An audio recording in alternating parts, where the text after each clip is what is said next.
Hi, everybody. Thank you so much for tuning in today. We are so excited to have all of you join us today, and we want to invite you to join us each week on our 10-week series of the Eccles Alumni Road Trip, sponsored by CR England.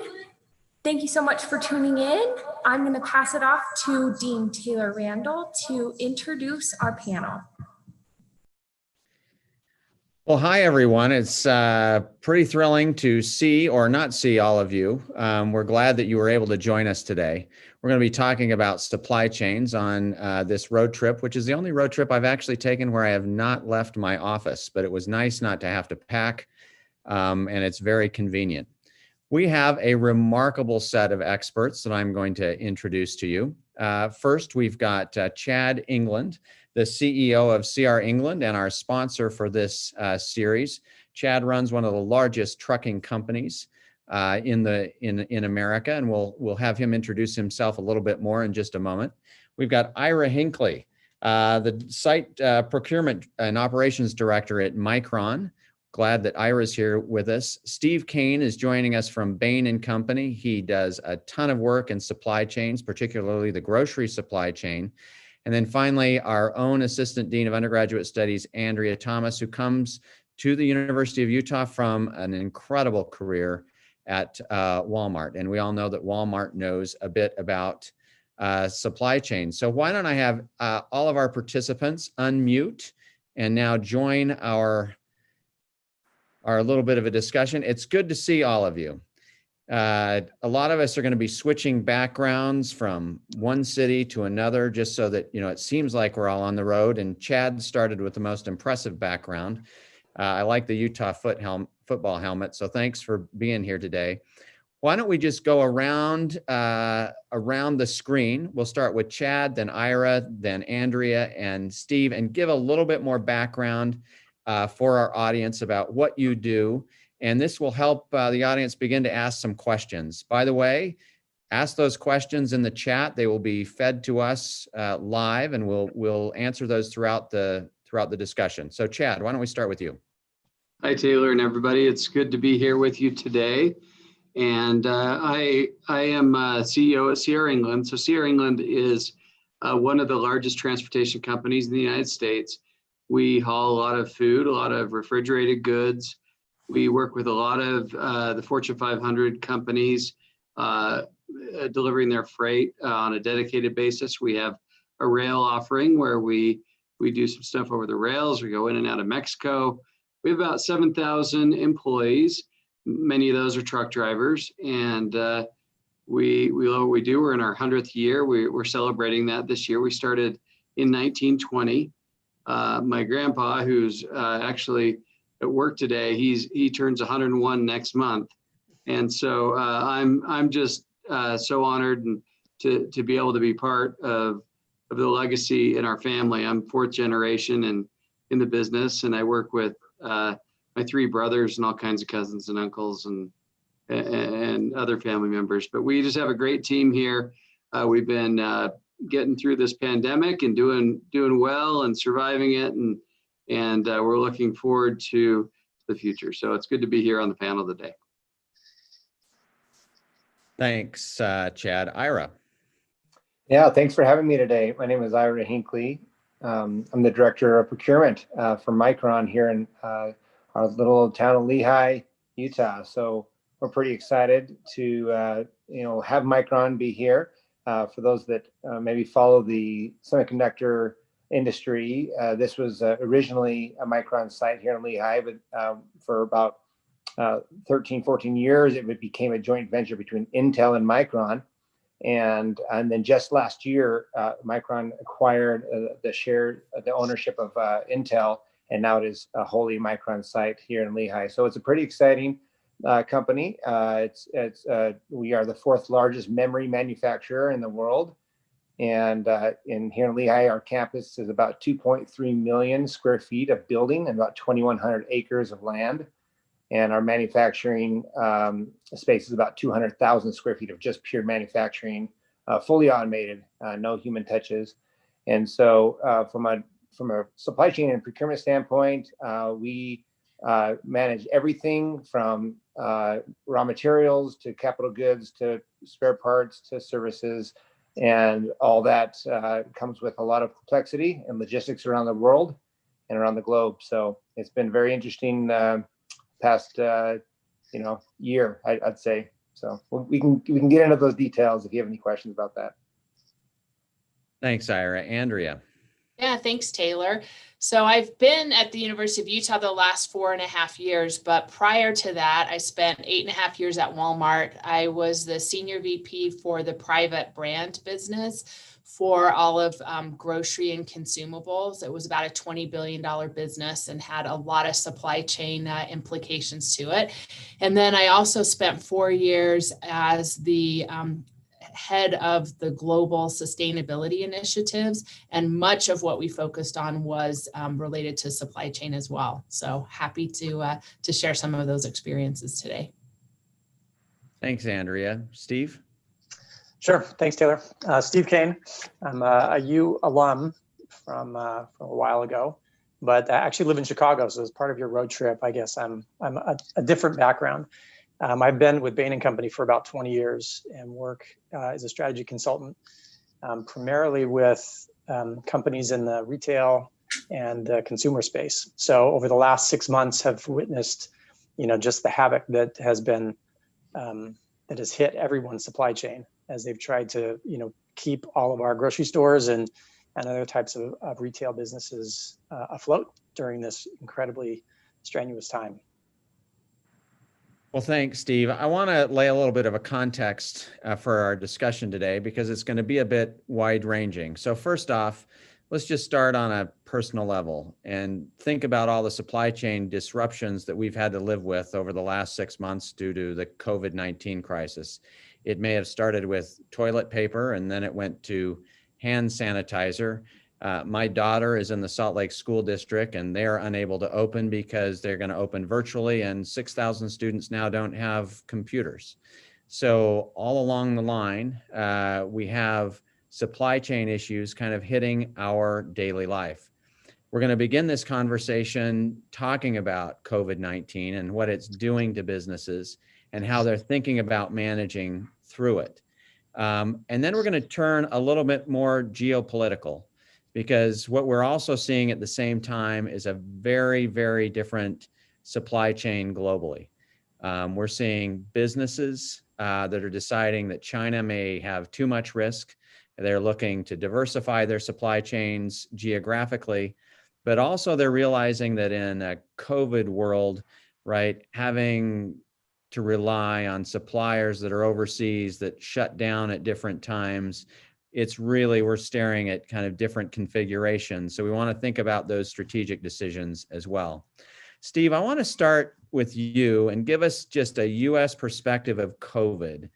What industries were most hit? Where was it coming from? And how would you diagnose this issue?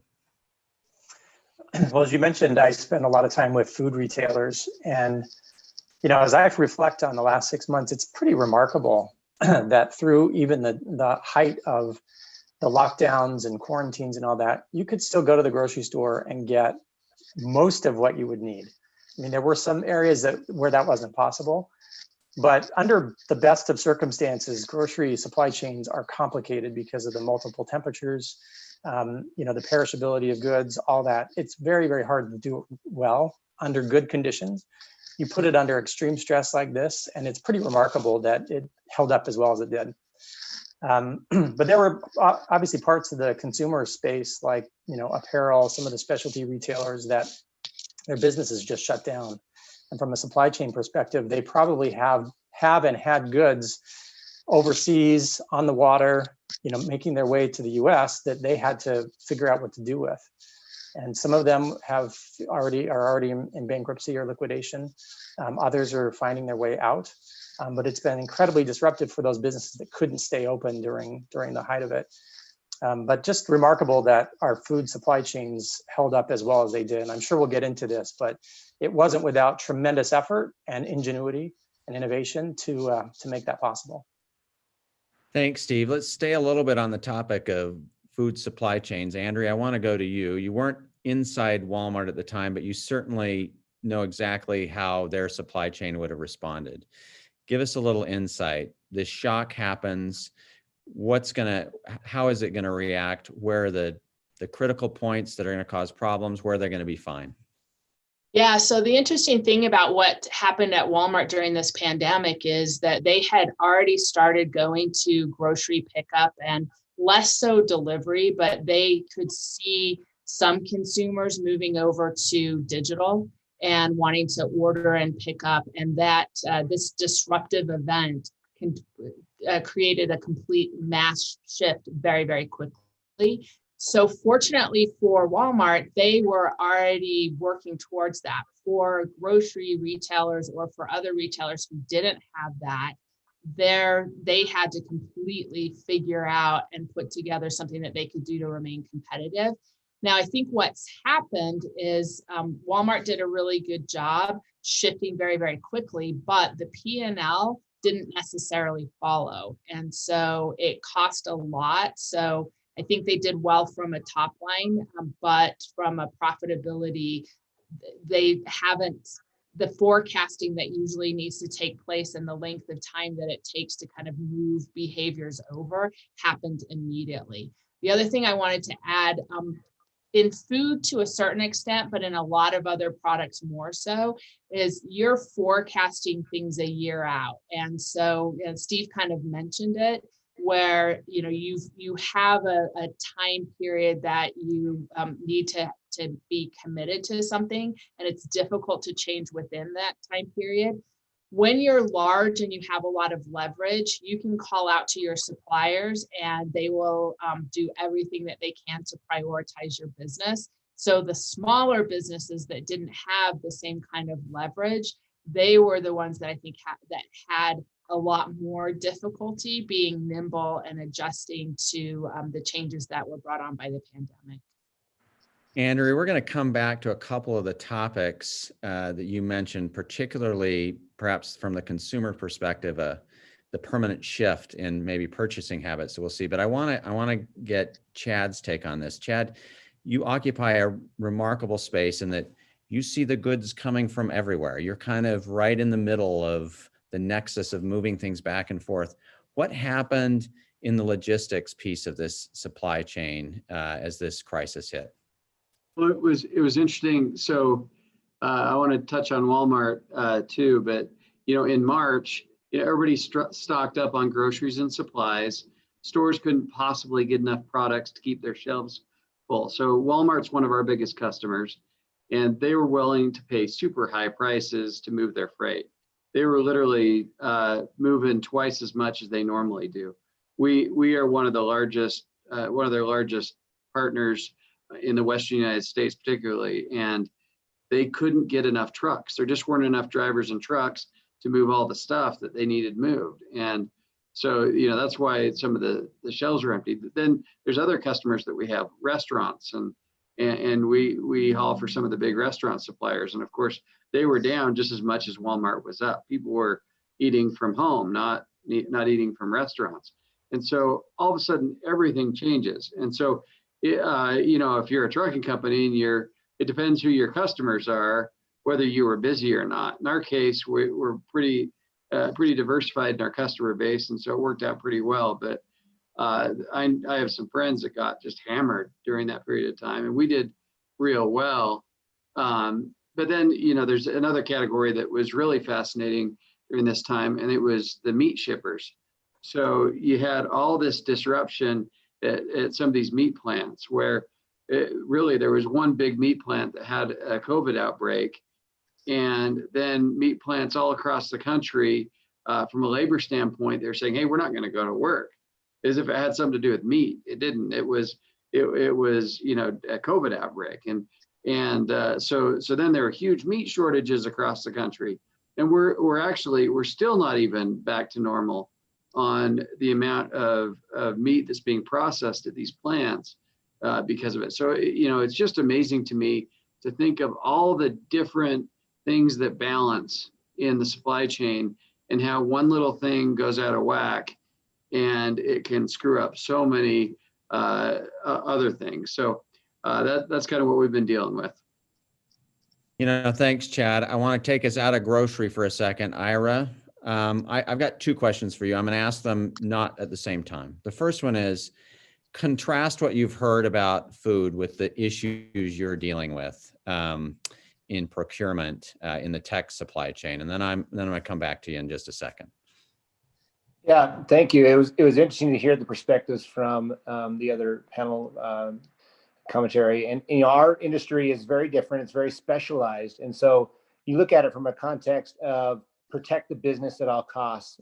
And from a manufacturing standpoint, running out of toilet paper is a discomfort, right? But shutting down your manufacturing line is life or death for a company. And so we cannot afford to ever halt a manufacturing line in our industry.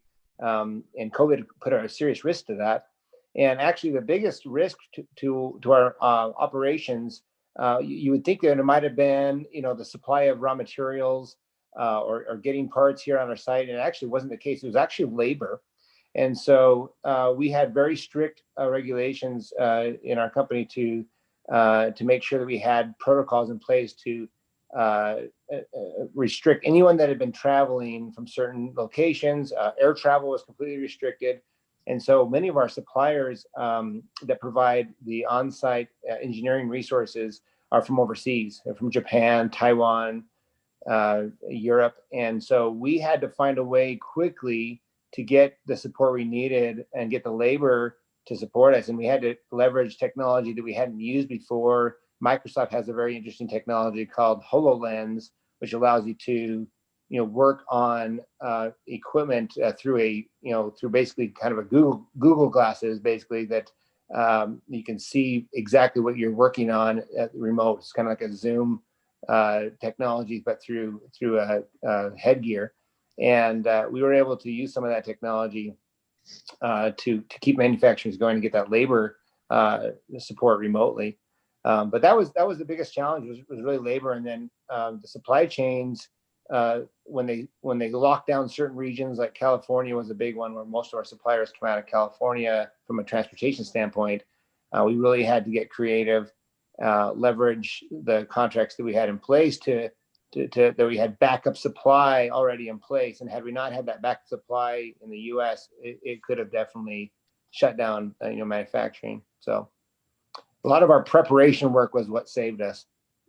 Yeah. So here's the follow-up question on that point. What types of practices do you think get changed permanently or semi-permanently based on what you just went through? Yeah. So we've always had what we call a BCP, or business continuity plan. And you look at how many single points of failure you have in your supply chain, whether it be labor or transportation or manufacturing of a certain product at some point on the globe. And I would say we were, casually working on that plan, but this forced us to put an aggressive amount of resources into that plan. So we're looking at every supplier that manufactures a good for us and where they manufacture it, and making sure that we are not, stuck with a single point of failure in one country or one region. And so really diversifying, geographically is what's really been a focus as of lately. And that'll continue for the next, 5-10 years. We'll continue to work on this because we know what a pandemic could do. Thanks, Ira. Andrea, I want to skip to you for a second because I know you've taken our students to follow global supply chains. For those of you who don't know, she'll be in Peru one week showing them where certain things are sourced, and she walks it right back into a Walmart store. As Ira's talking, it sounds like there's going to be a real shift in these global supply chains. What do you think is going to happen? Yeah, so I think it depends on the supply chain. So the produce supply chain is what we study in that class. And even with the pandemic, people want to eat strawberries year round. You want to have your good grapes in the winter, just like you have them in the summer. So we're seeing more and more greenhouses pop up, but supply chains where there's really only one place that you can get a product during a particular season, I think prices might go up, but I don't see the demand going away. Where you can manufacture something in a different place, a lot of times as a manufacturer, as a retailer, you're looking for the lowest price. So the lowest cost of manufacturing or the lowest price to procure something. And so labor goes into that a lot. And that's why you might offshore and move to somewhere else. Well, what's happening now with the pandemic is things that used to be cheap are much, much more expensive because the supply chains have been broken, labor isn't working the same way. And so it might become much more cost effective. The most expensive thing is an out of stock. And that's the thing that just costs you so much money as a retailer. And so you might, as Chad mentioned, Walmart was willing to pay a lot more than they normally would to make sure that they didn't have that out of stock. And so all of a sudden things are shifting, and it could be cheaper for you to procure things closer. So within the US, even though labor is more expensive, transportation costs are a lot less. And then the opportunity cost of not having the item on the shelf is something that causes you to maybe make a change to your supply chain. I do want to mention something about consumers really quickly, because consumer demand ultimately is what causes things to be on the shelf and to turn the rates that they turn, and it kind of starts the flywheel of this supply chain going. And I think consumer demand is changing, and habits are one of those things that you don't go back to old habits, you just create new habits, and then you might get nostalgic about a habit that you bring back in, but it's all going forward, it's not going back. Now, some of the things that we enjoyed in the past, we might still want again, but I think this was a massive disruptor, and the adjustments of how we're moving forward, it's kind of just a new way of doing business. And I think that some companies are going to be really nimble in adjusting to it and being able to do it at a cost that they can offer that long term, and others are struggling with that. And so this is something that I don't think magically all of a sudden we say, okay, great, the pandemic's at a place where we can go back to normal, because I just don't think there is that any longer. Steve, what are you seeing just across industries in terms of just, clear changes in consumer habits? And you can give examples from the supply chains that you oversee. Yeah. Well, consumer behavior has certainly shifted. I would agree with what Andrea said. When we all were shuttered inside and had to buy everything electronically, there was incredible spikes in adoption of online shopping that we hadn't anticipated for years. So that's pulled forward penetration curves by a number of years. Now, as customers, we can be as unrealistic as we want to be. We want all of these services immediately. We want to be able to order something and have it show up at our home in an hour. And we want that service to be free. And we've been, led to believe that that's a viable business model by people like Amazon, but it isn't. These things, free shipping is not free. And so those costs are somewhere, and those that figure out how to sort of balance their P&L in such a way that they can absorb those costs will be successful. But I agree, they're kind of significant and permanent shifts in how we consume, and then our expectations for what we want, when we get it, how we get it, and how much we pay for it continues to change. And it's those that are leading the innovation that are resetting those expectations, and everyone else in the industry is trying to catch up. Thanks, Chad. I want to put a logistic angle on this. Often we don't realize that when a consumer changes, from bricks and mortar to Amazon, it has an effect on the way goods are transported around the US. How do you see this trend affecting you in the transportation industry?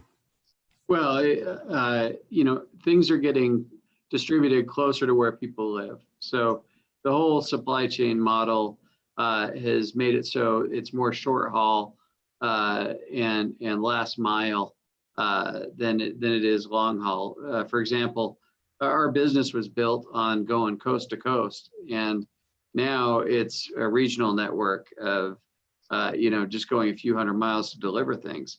It's funny, a few years ago, my dad had one of his friends come up to him and say, "Man, it's a shame all that's going on with Amazon and even FedEx and UPS. It's a shame that, with electronic ordering of things, you won't have a business anymore." And the truth is, things still get delivered by trucks. And so, we evolve, we adapt, we find a way to be a part of that. And we certainly are. And I mean, think how many drivers and how many box trucks and vans Amazon has.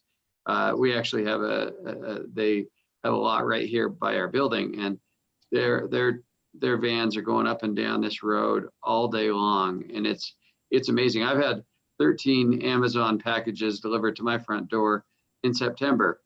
And my wife particularly loves Amazon, but our world is changing, and like Andrea was saying, it's based on what the consumers want. And so, of course, like all businesses, if you don't adapt and change with what the demand is, well, you're going to be left behind. And so we've tried to be a part of that too. Thanks. This is kind of the last question I've got around pandemics. And Ira, I'm going to give you the first chance at answering this. I want you to give us a time horizon. How much longer, what's your planning time horizon that we're in this state? And I guess I'll put some parameters around it. It's kind of when we reach herd immunity or we have vaccine widely spread. And then I want to go around and you can either agree or disagree with Ira or politely present a different scenario. I think it'd be useful for our listeners to understand what you're thinking in terms of time horizons. Yeah, so that's a trick question. No, I think it's an interesting question because it really depends on what impact this has on your business and what risks you're willing to take. And for us, we have a 1-year plan, and we do think that for the next year we will be in some sort of state that feels like this, where it feels abnormal and it feels like we're having to do things differently, whether it's the way our employees work on site or the way that we're managing our suppliers, the supply chain. But after that year, and when I say a year, it's probably, I think, next summer, and we're hoping for the vaccine and all that. But we don't ever expect to go back to what we were doing before, the way we were doing things before. There will be a new normal. And I think this pandemic has shifted us so far to one side that we'll never go back the way it was before. I think we'll look at the world differently. We'll look at our supply chains differently, knowing what we had to go through. We learned so much from it. We're going to plan differently and work with our suppliers differently. So I think it sets us up better for the future for a different type of impact, whether it be a pandemic or other natural disasters or any other disruptions to supply chain. This has taught us a lot. So we'll be prepared for the new normal. Andrea, what's your horizon? Yeah, so it's interesting because Ira brought up the fact that the pandemic, while it might be 12, I think it could be as long as 18 months, because not only do you have to invent a vaccine, but you have to get it to enough people that you're kind of managing it a little bit better. So I think that could be 12 to 18 months. But he brought up something really interesting about the next disruption. And I think we've seen, if it was just the pandemic we were dealing with and not fires and hurricanes and 100-mile-an-hour winds and earthquakes and all the other things, then it would be easier to plan how to move on from that. But having spent the 4 years I spent in sustainability and talked to a lot of people about what's happening in the area of climate change, I just think that we need to start getting used to and building our supply chains in such a way that we have to be prepared for disruptions of all sorts. Hopefully not global disruptions. Hopefully it's, a little bit spread out in different places. But, we as an industry tried to move all fluff out of the supply chains and have it ready just in time. And I think that the interruptions in the supply chain will cause us to need to think about a little bit differently about how we supply things.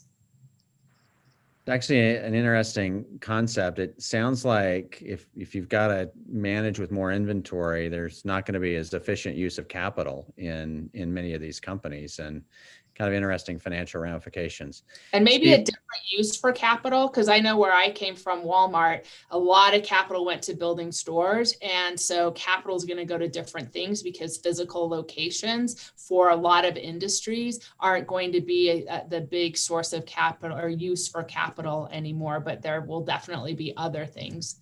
Yeah, Steve, how would you add to what Andrea's thoughts are?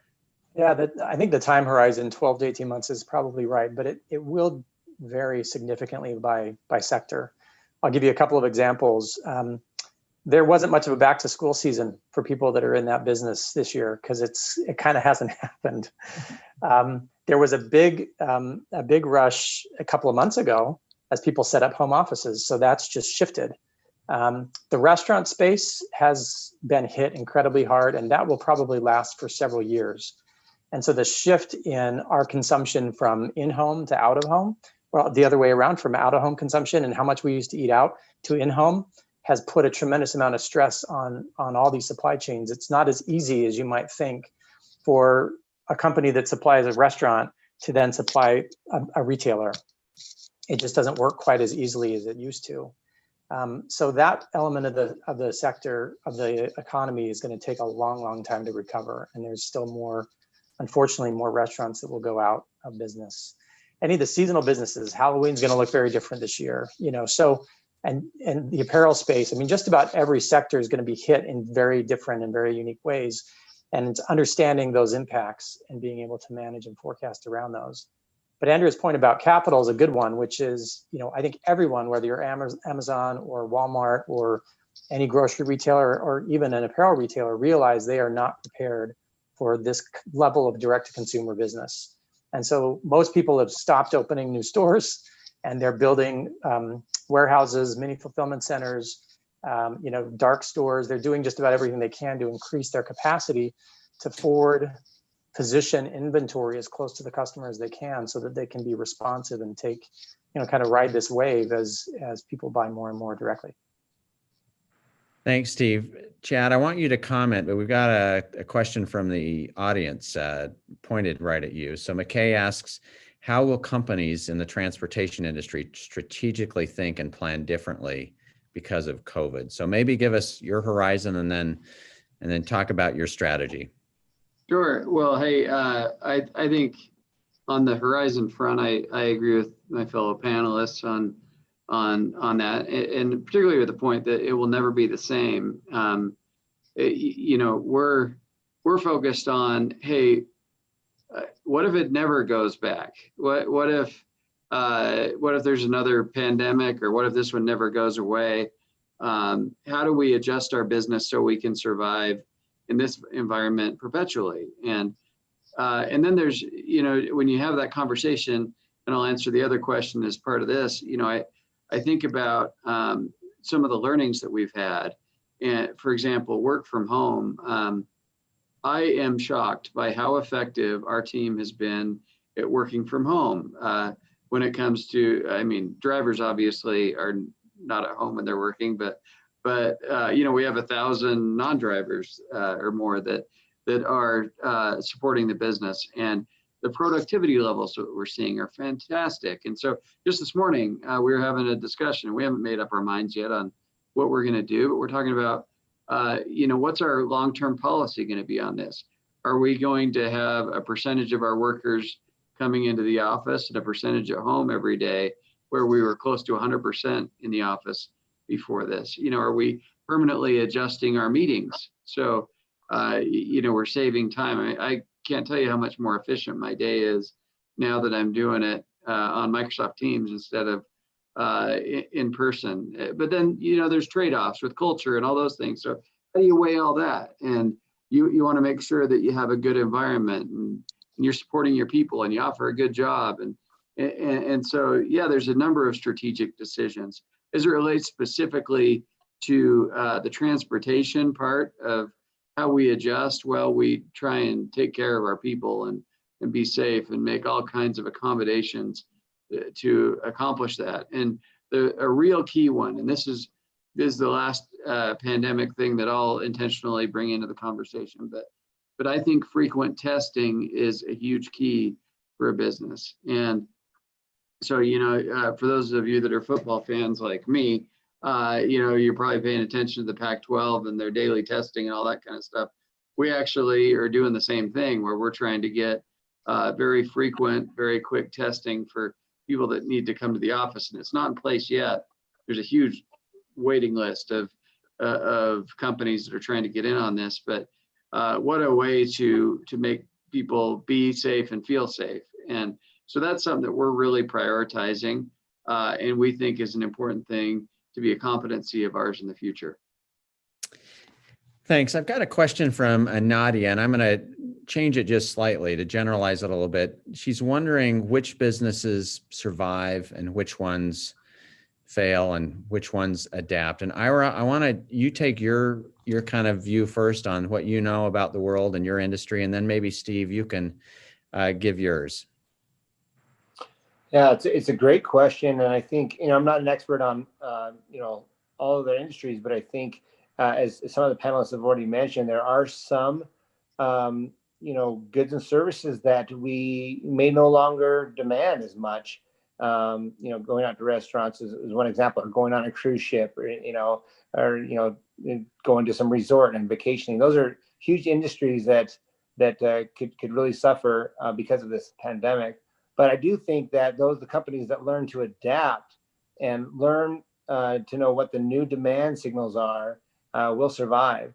And for my particular industry in the memory sector and storage, we're kind of riding the wave of you've got the work from home setups that was mentioned. Everyone wanted better connections to their remote office. And so that created a huge demand for the products that we provide, which has been great. But that's going to be short term, and so we have to be looking at what's going to be the future. And for us, we look at self-driving cars or space or the new types of demands on medical data. That's what's going to drive for our business. And so we just have to make sure that we adapt to the supply chain,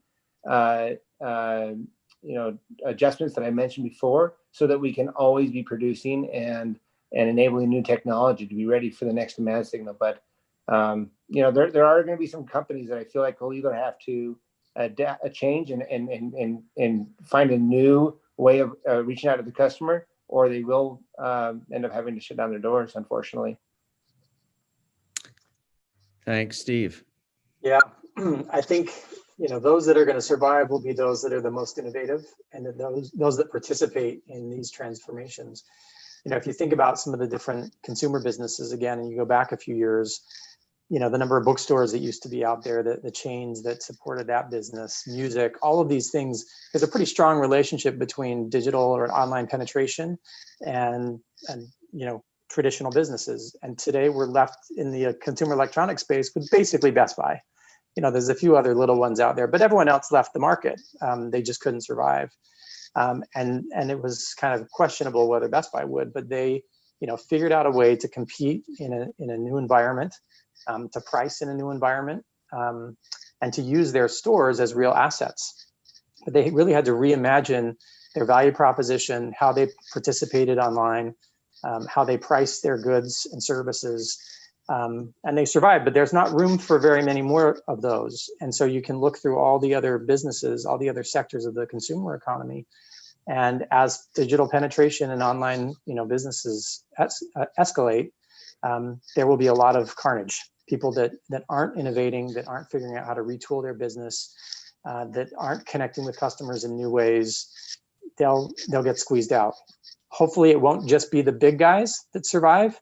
I think we all have a desire for a portfolio of things. That's why we don't eat at the same restaurant every day. We like change, we like a variety.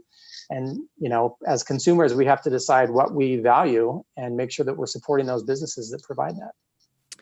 So I want to shift now and talk about some of the big trends that we're seeing hit supply chains. And remember, I think what we've heard from our panelists is that really this pandemic has accelerated the change and probably exaggerated the effect of some of these things. Andrea, I want to start with you, and we call this the Walmart effect in retail. Steve hints at it. You were, excuse me, not the Walmart effect, the Amazon effect. Did I say Walmart? So it's the Amazon effect, and this is the digital transformation. I know I'm purchasing a lot more from Amazon right now than I ever did. Two comments. Where does this go? Is there space for a small person? And how would Walmart be seeing the Amazon and digitization of retail?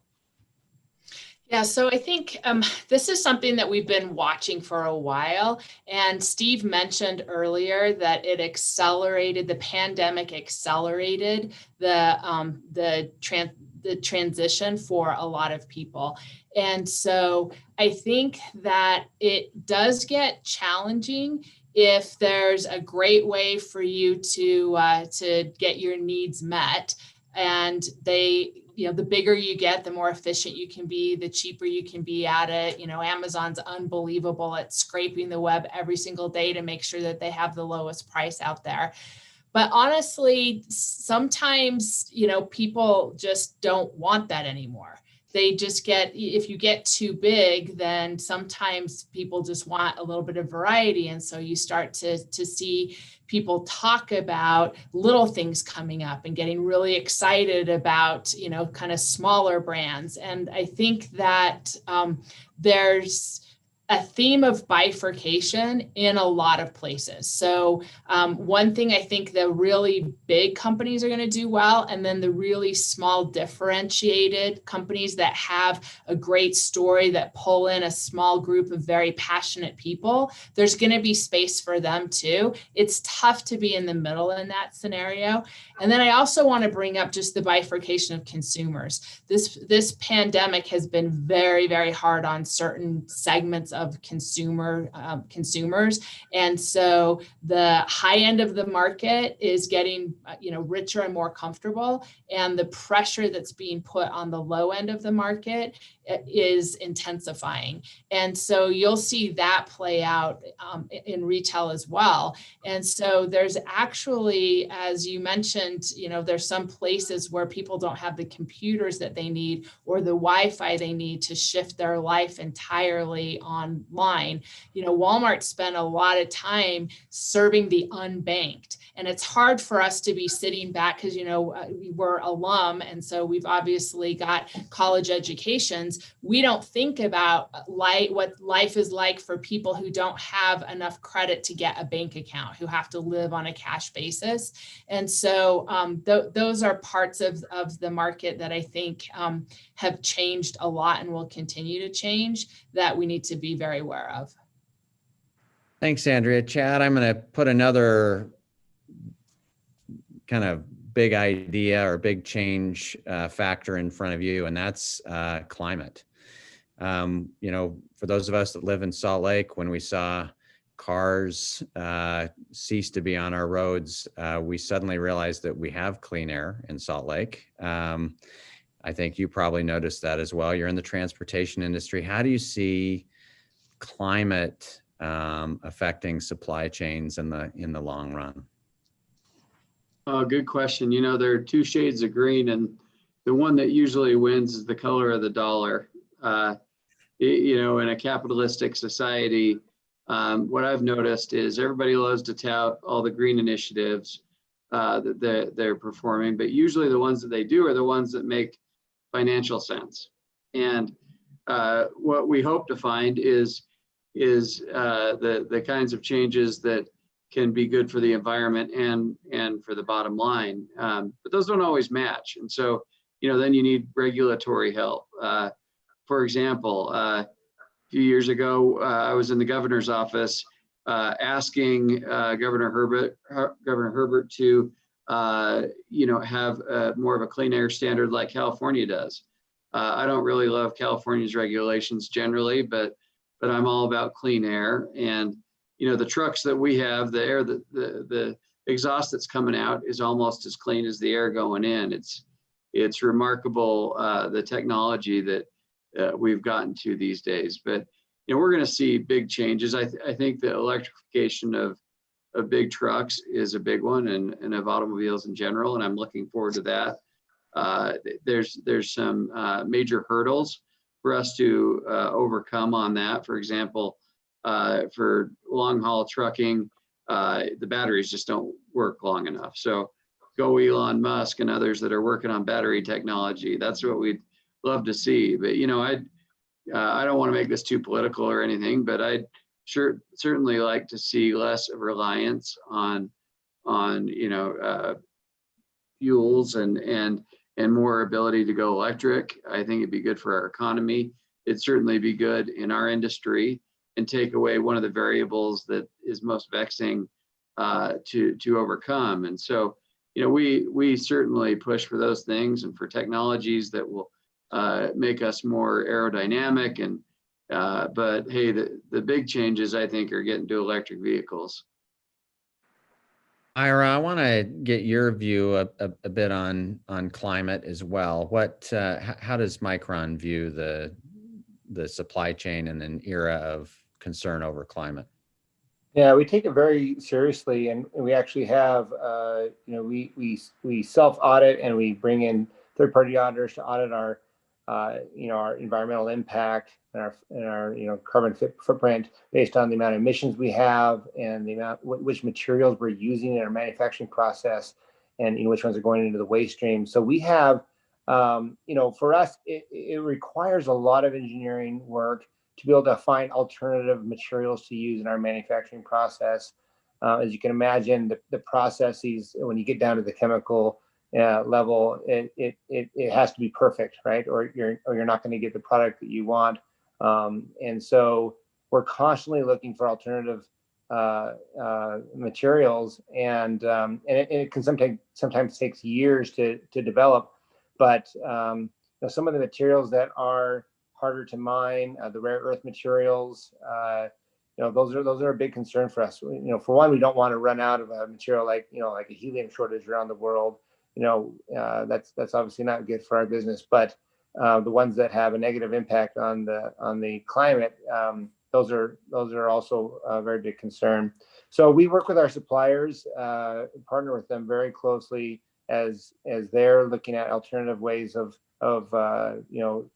manufacturing these raw materials, and making sure we have sustainability goals and metrics with them. And as part of our supplier onboarding process, before we even award business to a supplier, we require that they have they should demonstrate to us that they've got a good sustainability plan, that they are certified, ISO certified in the environmental space.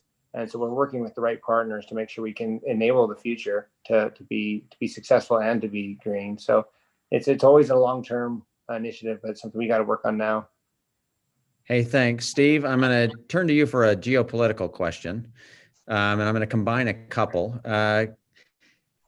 Some folks are talking about disruptions on supply chains coming from China and how it's raising expenses in a lot of areas.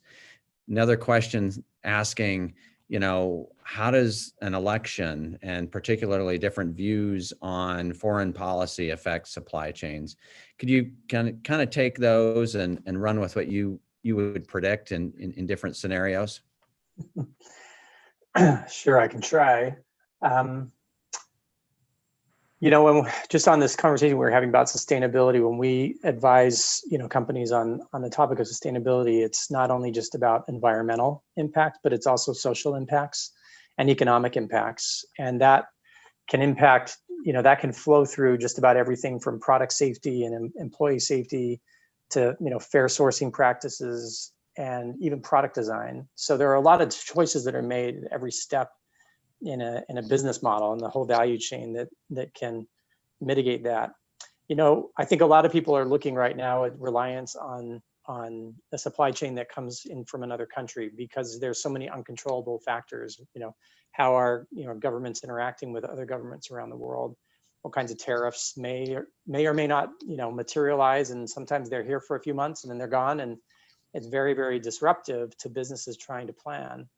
And so I think most are looking inward, for domestic sources of supply, and making those trade-offs. Where can I get a more reliable source of supply that's domestic, that's local, that has a bunch of other benefits to it? But what's the trade-off in terms of cost? There's a reason why people source from some of these lower cost countries, and that works very efficiently when we're in a period of nice geopolitical stability, but that's often not the case. So there are some businesses that have been very successful because of that. They've made it a part of their business model. Some of the fast fashion businesses, for example, the reason they were so successful and have been successful is they brought manufacturing really, really close to the consumer. And rather than ordering goods 9 months in advance and shipping those in from Southeast Asia, they're building that stuff in LA, in parts of the LA basin, and able to then react within weeks instead of months and years to consumer demand. So what I guess we're seeing is people in every industry looking at their supply chains to try and minimize this geopolitical risk, because it's very real and it's incredibly unpredictable right now. Thanks, Steve. Another big trend, Chad, analytics. Where do you think it's taking supply chains? Oh boy. Well, I don't know how you can run any link in the supply chain without having strong analytics and being able to, I mentioned balance earlier. For example, in our business, it's a constant balancing effort between how many loads you have, how many drivers you have, how many trucks you have, and then the timing to get it all at the right place. And so we've broken it down, 1,000 ways, and I'm not exaggerating, as to all the key indicators that will lead to your success, and holding people accountable to all those analytics. And then you get into advanced theory and predictive analytics and all kinds of statistics that we use, and regression analysis, all that stuff, and stuff that I think my professors at the U would have been proud that I remembered. We use it. We use it to make adjustments every day. And if you're not paying attention to that stuff, I think you're asleep at the wheel. So it's becoming increasingly important. And one point that I'd like to make is it's increasingly difficult to get good people that can help you with that. And so, by the way, if there's any undergrads listening or anybody looking for a job in those fields, we're hiring. We love good, smart people that can help us engineer our business, and we need it because it's a sophisticated business that's a lot more complicated than people think. And so you have to have super smart people that are bringing new ideas, and because you need that fresh look all the time. So somehow I turned that into a plug for more good people at Sierra England. Hey, thanks, Chad. Andrea, one final comment question coming from you from the audience, and that's about Walmart in particular. Where do you think they're going to go? Are there some market opportunities? This is from Abhi. Wants to know, what do you think the big opportunities are for marketing for Walmart, given the shifting consumer preferences? And then after, I'm going to ask each of you just to give some closing statements. And we've gone from COVID to geopolitical big trends. Now I just want to hear your leadership, right? What are you telling your people to get through the next 3 to 6 months? And some of you are thinking this is going to last 18. How are you managing that? Want your leadership perspective on that, and we'll close. So Andrea, first to you, and maybe you can also offer your leadership perspective after you finish answering that question. Sure. So Walmart is a scale business. And so where they shine is adding more scale and getting synergy from scale. They haven't done a ton globally. I mean, they're in maybe 30 countries, but when they go to a country, they go deep and they go with scale. They've invested heavily in e-commerce. They saw it coming. There were some pretty, if you knew what to watch for, some pretty amazing things that they invested in, because that business kicks out a lot of cash. And so they have the ability to make big acquisitions. So when things weren't going fast enough in e-commerce, they bought jet.com for $3 billion. And that kind of kickstarted that. And so I think that they're looking for a big scale. They also are very, very passionate about the lower income access for all kind of things. And so they're going to be looking very closely at that consumer group and what it is they don't have access to that the business can kind of help them serve. And so that's how they get into things like banking. They're not a bank, but they offer a lot of products that help the unbanked, and healthcare is an area that there's an opportunity for them to disrupt healthcare and offer it for a much lower cost. And so those are the things that they're going to be continuing to look at. And they're really, really good at scaling things. From a leadership standpoint, Taylor, I think that resilience is really important, and just getting comfortable with ambiguity. It's been a while that things have just been very complex and volatile, and we're seeing this year that that's just accelerated. And so from a leadership standpoint, it's very important to give people focus and things that they can feel comfortable knowing where they're making progress, but at the same time, understanding that you've got to be able to pivot to change, and you've got to get more and more comfortable with just managing through a disruption, coming up with a lot of ideas, and moving very, very quickly. Thanks, Andrea. Ira, what are you telling your people? How are you managing them through this? Yeah, so one of the things that I've been pushing really hard before the COVID, and then I've actually been putting the foot on the pedal even more, is really around this growth, the concept of the growth mindset. And that's, I think it's something it's been kind of a buzzword out on the internet a lot lately, especially with everything going on with COVID. But this growth mindset is something that our team members, are going to need to have. Many of our team members are, very long-term team members with Micron. They've been around. We have some that are in that 25-year range, and they have to learn how to adapt, just like the business is adapting. And that comes with the skills that they have, learning how to react to changes in the business. And if you have a fixed mindset, you're really going to limit your ability to adapt with the changes. And so we're encouraging people to get out there, learn more skills. We have a new, what we call an SME, or subject matter expert program for our team members, really driving them to learn more about data analytics. You brought up data analytics, and being able to use data to make decisions as opposed to just gut feel, right? And we're hoping that as a company, this culture of growth mindset will just continue to spread throughout all organizations, and we'll become not just an old timer company, but a new age company is what we're trying to drive for. Thanks, Ira. Steve. Disruptions are actually really healthy in our economy. And it's interesting. I think, Chad, you made this comment before, that just how much more efficiently, you're operating your business. And we're hearing that pretty regularly. I'm working with one company right now who's recognized just how much kind of excess waste they evaporated when they had to readapt to this new environment. And they're like, their question is, we don't want to go back. We don't want to just fall back, let the gravitational pull take us back to what we did before. So let's kind of hold the gain that we've created and then move forward and take that inefficiency that we've found and been able to carve out of the business and use that to reinvest. So I would view this as an opportunity and not as something to be afraid of. These disruptions, for our economy are good. A lot of businesses think very incrementally. You set a financial plan for the next year, and then you monitor that financial plan, month by month. But all the planning from this year has been thrown out the window. Next year, it's going to be impossible to have a reference point to go back and look at. I mean, planning is just, it's going to have to be rethought. And so a lot of scenario planning, really, really carefully because of the things that we've talked about. We don't know how long things are going to last and how different sectors of the economy are going to be impacted. So I would just say, embrace this disruption and understand how your markets are fundamentally changing. There is opportunity in there that you should be taking advantage of. Be willing to adapt, be willing to carve out the inefficiency from your company and use that to reinvest in new opportunities.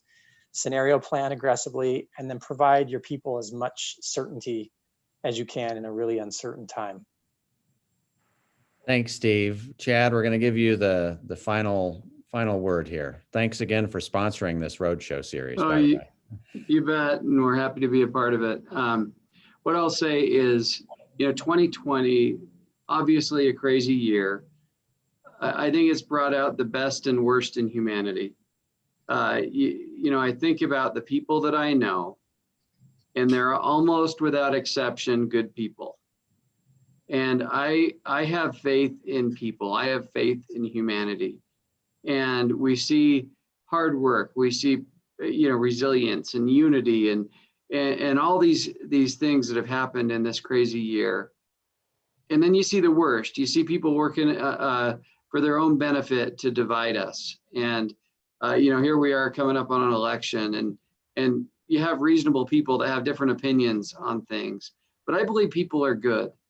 I believe that people are well-intentioned generally.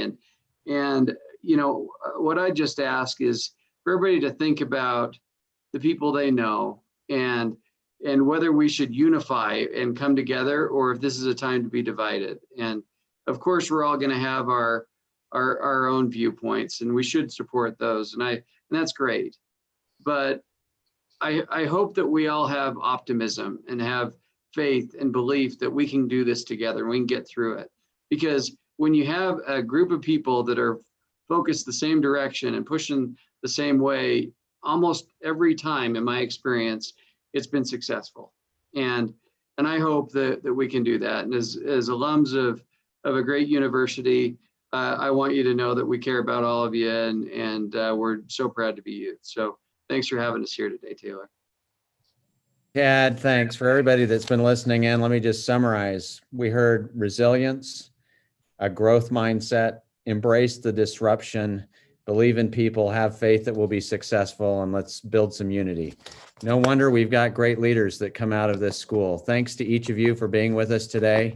We learned a lot more than just about supply chains. We appreciate you. Lane, I'll turn the time over to you to close it up. Thanks for being with us. Thank you all so much for joining us this week to kick off our Eccles Alumni Road Trip. We hope you will join us for the rest of the road trip. Our next stop is in the Golden State of California, where we'll be talking about the future of the entertainment industry. So make sure to join us Thursday, October 1st from 12 to 1 p.m. California time to hear from a panel of experts on that topic that I'm sure we all are interested in. Also coming up soon is the 1917-minute challenge on October 13th and 14th. We have a goal of getting 750 donors together in 1,917 minutes to raise money for student scholarships and all of our programs here at the Eccles School. So learn more about the challenge at the link below and help us spread the word to all of our alumni network. Thank you so much for joining us. Again, thank you so much to our generous sponsor, CR England. We look forward to seeing you all on the rest of the Eccles Alumni virtual road trip. Thank you so much, and go Utes.